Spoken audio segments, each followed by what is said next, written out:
एक एंड्रोलॉजिस्ट हूँ institute of andrology and sexual health Jaipur में।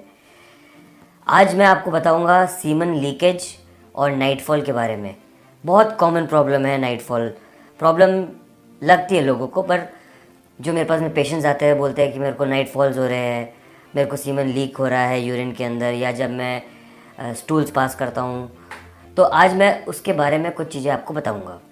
पहली बात तो जाने अपन कि सीमन होता क्या है। सीमन एक वाइट कलर का लिक्विड होता है जो कि जब आप इजैकुलेशन करते हो मैस्टरबेशन से या सेक्स के टाइम पे, तो वो सिक्रीट होता है, रिलीज़ होता है। It is composed of secretions from seminal vesicles, prostate gland, Cowper's gland and sperms. तो ये एक वाइट कलर का फ्लूइड है जो कि इजैकुलेशन के टाइम पे डिस्चार्ज होता है। अब ये कैसे प्री कम से डिफरेंट है। प्री कम होता है जो एक white transparent clear sticky fluid जो निकलता है जब आप सेक्सुअली अराउज्ड होते हो, या आप जब सेक्सुअल बातें कर रहे हो किसी से, या फोर प्ले कर रहे हो, या मैस्टरबेशन में आपने जस्ट चालू किया है मैस्टरबेशन, तो एक स्टिकी फ्लूइड ट्रांसपेरेंट सा निकलता है, उसको बोलते हैं प्रीकम। तो प्रीकम अलग होता है और सीमन अलग होता है। प्रीकम ट्रांसपेरेंट होता है, सीमन वाइट होता है, पर प्रीकम के अंदर भी स्पर्म्स होते हैं। तो अगर कोई फैमिली प्लानिंग करना चाह रहा है और अगर वो कॉन्डम नहीं यूज़ कर रहा है, तो प्रीकम से भी प्रेगनेंसी हो सकती है कभी कभी। प्रीकम होना बहुत नॉर्मल है। जब आप सेक्सुअली अराउज होते हो वो प्रीकम निकलता है तो वो बिल्कुल नॉर्मल है। बहुत पेशेंट्स हैं जो ऐसे बोलते हैं कि एक चिपचिपा पदार्थ निकलता है जब वो मैस्टरबेशन करते हैं या सेक्सुअल बातें करते हैं या कुछ पढ़ते हैं या जब भी अराउज्ड होते हैं, तो वो नॉर्मल है, उसका कुछ भी नहीं करना है, वो एक नॉर्मल फिनोमिना है। कई लोगों में थोड़ा ज़्यादा सीक्रेट होता है, कई लोगों में कम सीक्रेट होता है, पर वो नॉर्मल है। दूसरी चीज़ है कि सीमन लीकेज कब कब हो सकता है। कई बार सीमन लीकेज बोलते हैं यूरिन में होता है। कई पेशेंट्स ऐसे होते हैं जो बोलते हैं यूरिन में सीमन लीकेज हो रहा है या चिपचिपा पदार्थ आ रहा है। तो वो कब कब हो सकता है, जैसे कि मैंने बताया, जब सेक्सुअली अराउज्ड हो उस टाइम पे हो सकता है।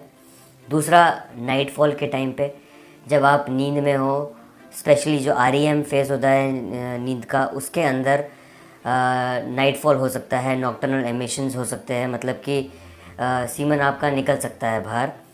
तो वो भी एक नॉर्मल फिनोमिना है। नाइटफॉल होना भी नॉर्मल फिनोमिना है। ज़्यादातर नाइटफॉल जो टीनेजर्स होते हैं या यंग एडोलेसेंट्स होते हैं उनके अंदर ये पाया जाता है। जैसे जैसे एज बढ़ती है वैसे वैसे नाइटफॉल्स की जो फ्रीक्वेंसी है वो कम हो जाती है। कई बार अडल्टहुड में भी नाइटफॉल्स होते हैं। अगर आपने बहुत लंबे टाइम तक सेक्स नहीं किया है या मैस्टरबेशन नहीं किया है तो ये हो सकता है, तो वो नॉर्मल फिनोमिना है। तीसरी चीज़ है, कभी कभी यूरिन में निकलता है। तो वो कैसे हो सकता है, अगर आपने थोड़ी देर पहले मैस्टरबेशन या सेक्स किया है तो थोड़ा सीमन यूरिथ्रा के अंदर रह जाता है। यूरिथ्रा क्या होता है, जो यूरिन को कैरी करने वाला पाइप होता है वो यूरिथ्रा होता है। तो जब आप यूरिन करोगे तो जो थोड़ा सीमन रहा हुआ है उसके अंदर वो आपके यूरिन में आता है, तो उससे आपको लगता है कि सीमन बाहर निकल रहा है यूरिन के साथ में, बल्कि वो नॉर्मल है। कई बार अगर आपने मैस्टरबेशन या इजैकुलेशन नहीं भी किया होता है तो भी थोड़ा बहुत सीमन आपके यूरिथ्रा में रहता है, स्पेशली यंग एज के अंदर, और जब आप यूरिन करते हो तो वो साथ में निकलता है, तो वो भी एक नॉर्मल फिनोमिना है। तो उससे आपको घबराना नहीं है, ये एक नॉर्मल फिनोमिना है और ये धीरे धीरे कम हो जाएगा। दूसरी बात, इसके अंदर जब यूरिन में निकलता है तो कई बार किसी प्रॉब्लम की वजह से भी निकल सकता है, जैसे कि डायबिटीज़ के अंदर, या जिनका पहले कोई प्रोस्टेट का ऑपरेशन या ब्लैडर का ऑपरेशन, यूरिनरी ब्लैडर का ऑपरेशन हुआ हो, तो उसको बोलते हैं रेट्रोग्रेड इजैकुलेशन। नॉर्मली इजैकुलेशन बाहर की तरफ होना चाहिए, मतलब आपके यूरिथ्रा से बाहर निकलना चाहिए सीमन, पर कई केसेस के अंदर, जैसे कि मैंने बताया डायबिटीज़ के अंदर, ये बाहर निकलने की जगह पीछे चले जाता है ब्लैडर, यूरिनरी ब्लैडर के अंदर। तो जब पेशेंट यूरिन करता है तो वो साथ में उसको सीमन दिख सकता है यूरिन के। तो ये एक मेडिकल कंडीशन है और इसके लिए आपको डॉक्टर से सलाह लेनी पड़ेगी। चौथा पॉइंट है कब निकल सकता है। कुछ साइड इफ़ेक्ट्स होते हैं मेडिसिन के, जैसे कि जो एंटी डिप्रेशन मेडिसिन होती है उनके साइड इफ़ेक्ट्स में कभी कभी ये चीज़ हो सकती है। 5वां पॉइंट है प्रोस्टेटाइटिस। जब प्रोस्टेट के अंदर इन्फ्लेमेशन होता है, प्रोस्टेट जो है ये पर्टिकुलर ग्लैंड है प्रोस्टेट, अगर आपको दिख रहा हो ये पर्टिकुलर ग्लैंड जो है इसको प्रोस्टेट बोलते हैं, जो कि ब्लैडर के नीचे होती है और यूरिथ्रा इसके अंदर होता है। यूरिथ्रा मतलब जो यूरिन का पाइप होता है जिससे यूरिन बाहर निकलता है, वो इसके बीच में से निकलता है। तो इसको इस पर्टिकुलर ग्लैंड के अंदर जब इन्फेक्शन या इन्फ्लेमेशन हो जाता है तब उसको बोलते हैं प्रोस्टेटाइटिस, और उस केस में थोड़ा बहुत सिक्रीशंस आपके यूरिन में निकल सकते हैं। प्रोस्टेटाइटिस को ट्रीट करने के लिए आपको डॉक्टर के पास जाना पड़ेगा और उसकी जो ट्रीटमेंट्स होते हैं वो आपको फॉलो करने पड़ेंगे। तो अब हम बात करेंगे नाइट फॉल्स के बारे में। नाइट फॉल्स बहुत कॉमन फिनोमिना है और इसको नॉक्टर्नल एमिशंस भी बोलते हैं, और ये बहुत लोगों में पाया जाता है, स्पेशली यंग मैन में, जिनको जो कि टीनेज में है या फिर जो यंग अडोलेसेंट मतलब जो 20-22 साल के लड़के हैं उनके अंदर ये बहुत कॉमन होता है। कई लोगों में ज़्यादा होता है, कई लोगों में कम होता है।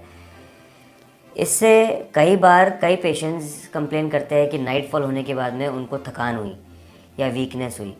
तो इस पर्टिकुलर सिंड्रोम को हम बोलते हैं धात सिंड्रोम, कि सीमन के निकलने से उनको कुछ वीकनेस होना। इसका पर्टिकुलर ट्रीटमेंट होता है। इसके लिए कुछ एक्सरसाइजेज होती है जैसे कि पेल्विक फ्लोर एक्सरसाइजेज। उनसे जो वहाँ की मसल्स होती है वो थोड़ी सी स्ट्रेंथनिंग हो जाती है, उनकी वो थोड़ी मजबूत हो जाती है, तो वो उस पर्टिकुलर सीमन को होल्ड कर पाती है।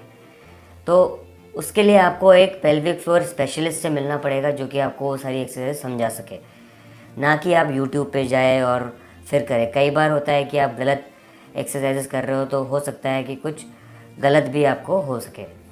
तो इसलिए पेल्विक फ्लोर एक्सपर्ट से ही आप इन एक्सरसाइजेस के बारे में जानिए। ये एक्सरसाइजेस आपको नॉक्टर्नल एमिशंस को या नाइट फॉल्स को कम करने में मदद कर सकती है। साथ में कुछ दवाइयाँ भी होती है जो कि आपको एक एंड्रोलॉजिस्ट या सेक्सुअल मेडिसिन डॉक्टर आपको बता सकता है। पर अगर आपको नाइट फॉल्स कभी कभी हो रहे हैं और इससे आपको ऐसी वीकनेस या इस तरह का कुछ सिम्टम नहीं हो रहा है तो आपको घबराने की ज़रूरत नहीं है। ये एक नॉर्मल फिनोमिना है, जैसे एज बढ़ेगी आपकी वैसे ये कम हो जाएगा। तो नाइट फॉल से डरिए नहीं। अगर इससे आपको कुछ प्रॉब्लम हो रही है जैसे कि वीकनेस, घबराहट, लैक ऑफ कंसंट्रेशन, तो उसके लिए आप ट्रीटमेंट लीजिए। Thank you.